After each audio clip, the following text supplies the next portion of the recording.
Hola estudiantes de octavo grado, sean bienvenidos a la clase de estudios sociales y cívica de este día en la cual continuaremos desarrollando los contenidos de repaso. Este día corresponde el quinto y último contenido, el cual se titula Declaración Universal de los Derechos Humanos. Iniciaremos hablando un poco acerca de los artículos del 1 al 30, que se encuentran en la Declaración Universal de los Derechos Humanos. Antes de pasar a ello, es importante definir qué son los derechos humanos.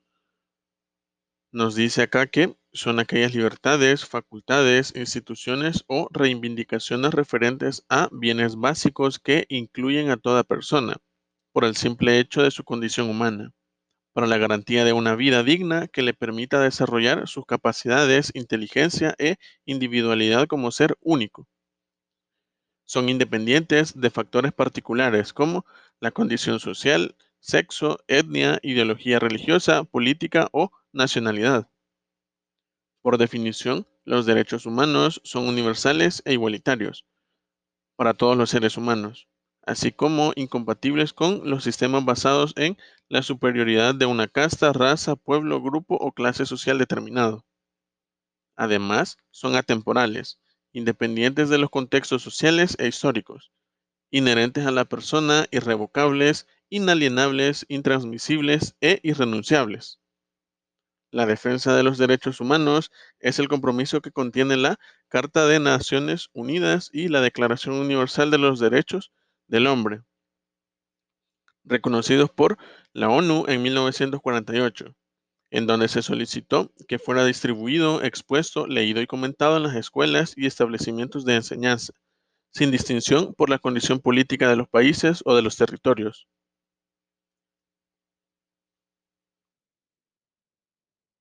Muy bien, como punto de apoyo tenemos un pequeño fragmento de la Declaración de los Derechos Humanos para que ustedes puedan reflexionar sobre ello. Declaración de los Derechos Humanos. Considerando que la libertad, la justicia y la paz en el mundo tienen por base el reconocimiento de la dignidad intrínseca y de los derechos iguales e inalienables de todos los miembros de la familia humana, que el desconocimiento y el menosprecio de los derechos humanos han originado actos de barbarie ultrajantes para la conciencia de la humanidad y que se ha proclamado como la aspiración más elevada, la llegada de un mundo en el que las personas disfruten de la libertad de palabra y de creencias, y que una concepción común de esos derechos y libertades es de importancia para el cumplimiento de dicho compromiso. La Asamblea General de las Naciones Unidas proclamó la Declaración Universal de Derechos Humanos, lo cual se encuentra en dicha declaración, este texto que les leía, para que ustedes lo reflexionen. También estaremos hablando un poco acerca de otros artículos de la proclamación,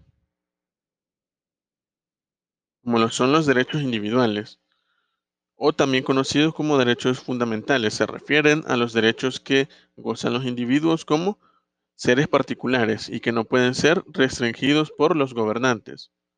Son, por tanto, inalienables, inmanentes e imprescriptibles.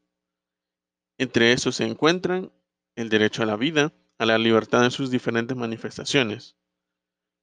Por ejemplo, libertad de pensamiento y expresión, de asociación, tránsito, reunión y manifestación, derecho a la seguridad personal y los derechos cívicos y políticos. Además, estos derechos protegen la condición humana y sus derechos derivados, dignidad, integridad, calidad de vida y personalidad jurídica. La Declaración Universal de los Derechos Humanos dice que todos los seres humanos nacen libres e iguales, en dignidad y derechos, y dotados como están de razón y conciencia. Deben comportarse fraternalmente los unos con los otros. Además, enfatiza que todas las personas tienen todos los derechos y libertades proclamados en la Declaración, sin distinción de raza, color, sexo, idioma, religión, opinión política o de cualquier otra índole. origen nacional o social, posición económica, nacimiento o cualquier otra condición. En 1979, el primer secretario general del Instituto de Derechos Humanos, Karel Basak, clasificó los derechos humanos en tres generaciones, siguiendo el emblema de la Revolución Francesa: libertad, igualdad y fraternidad. Hoy en día es importante mencionar también que se comenzó a desarrollar los derechos de cuarta generación, los cuales hacían referencia a la información de las personas y también a la tecnología.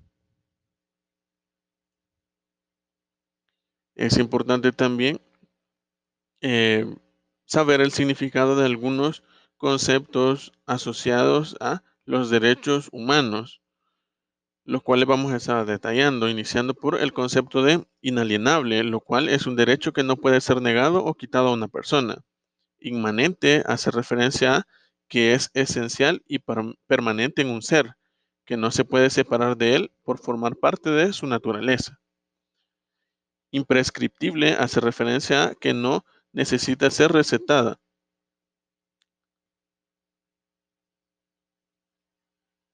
Servidumbre hace referencia a una condición de una persona sometida totalmente al servicio de otra.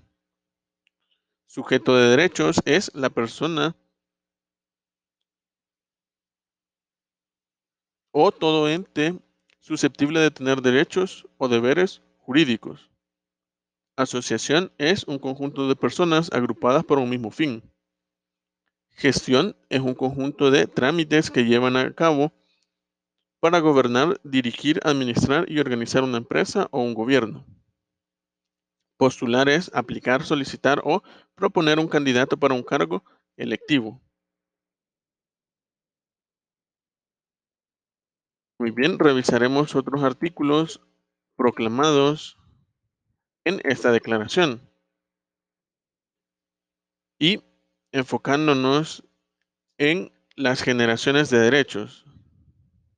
Iniciamos en el orden correspondiente. Los derechos de primera generación, conocidos también como derechos civiles y políticos, surgieron como respuesta a los reclamos de la Revolución Francesa en el siglo XVIII.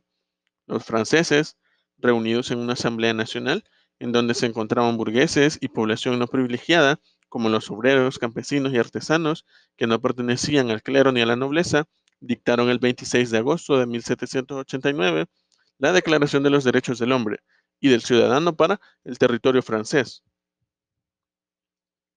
Luego tenemos los derechos de segunda generación o derechos económicos, sociales y culturales. Su reconocimiento en la historia de los derechos humanos fue posterior a la de los derechos civiles y políticos. Estos tienen como objetivo fundamental garantizar el bienestar económico, el acceso al trabajo, la educación y a la cultura, de tal forma que asegure el desarrollo de los seres humanos y de los pueblos.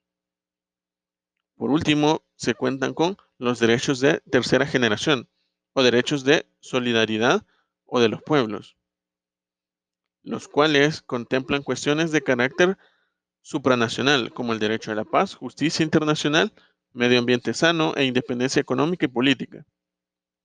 El contenido de esos derechos no está totalmente determinado. Sin embargo, se encuentran en proceso de definición y están acreditados en diversas disposiciones de algunas convenciones internacionales. Muy bien, eso ha sido todo por la clase de ese día. Nos vemos en el próximo video. Adiós.